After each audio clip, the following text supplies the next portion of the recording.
The Honourable Brian Walker. Thank you, President, and thank you, the Honourable Martin Pritchard, for a wonderful motion, which I'm sure we will all support. I could speak for hours about this.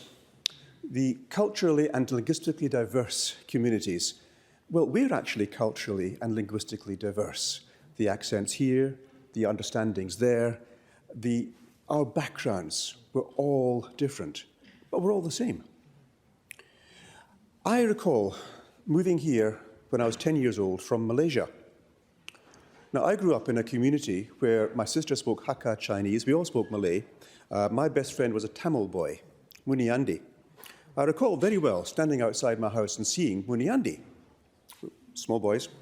I went to my father, who spoke Tamil and Malay, and said, "Dad, there's a boy out there, I want to play with him." "Well, why not? We're both boys."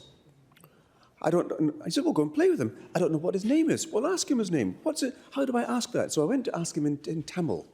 "Amperana." I can still remember that. "Amperana. What's your name?" "Muniandi." He was my best friend. And I recall when I arrived in Australia to the White Australia policy in the 60s and being confronted by the fact that there was only white people here and that the ones which weren't white were actually not very well respected at all. It was very confronting for me. Now, bearing in mind, I grew up culturally and linguistically diverse and accepting all different languages and colours and societies, to come into a society where I was actually part of the herd. I was white, with, at that time, blondish hair. To then find that I was not accepted with an accent, had to fit in, where we talked about wops and wogs and the recent discomfort in having people from Yugoslavia settling in Australia, and how difficult it was to actually find your foot there, and how easy it is to educate children like myself to be linguistically non-diverse. So a warning for us here that we can educate people in the wrong way, and I'm so delighted to hear this is being reflected in the motion by the Honourable Martin Pritchard, because it is undoubtedly true that we are but one world, and we are all brothers and sisters in this world. In fact, a few days ago I gave the sad news of the passing of my son, and realising that actually part of him is still in me, because within each one of us is probably a molecule or two, or maybe a lot more, of the last breath that my son took. Which means that inside each one of us is a part of everyone else in the world. We are part of each other. And when you then consider that ultimately we are the building blocks, that our building blocks are made of an exploding star, that everything that we have was once part of a star. We are children of stardust. And to then infer that one would be better than another because of the colour of the skin or of a language is totally aberrant. And we've come to this through wars and distortions of facts. We've come to this realisation now in this beautiful land of ours where, and I have to echo the words of Martin here, one of the joys that we have is attending the citizenship ceremonies.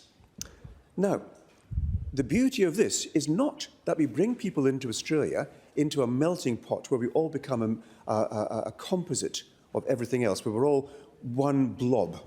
No, we bring people into Australia to celebrate the diversity. I recall very well coming here as a 10-year-old and finding not one single shop where we could buy ingredients to make the food we had in Malaysia. A friend came down, a Chinese lady, to visit us, and we wanted to make some beautiful food for us, and we had to make do with ingredients which weren't at all suitable. But the food tasted excellent, but there's nothing there. Imagine my surprise when I came back in 2008 and discovered a plethora of shops which sold all kinds of produce from all over the world. The Polish sausage, the German bakery, and of course the Asian shops as well. So how well have we changed over time? It is to be welcomed.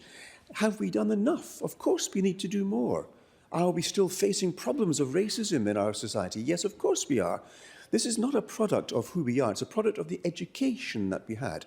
And I'm looking forward very much to seeing how we could educate ourselves and educate our children into the truth that we are all brothers and sisters. Everyone we see is a potential son or daughter of ours, a cousin of ours. We are all one family.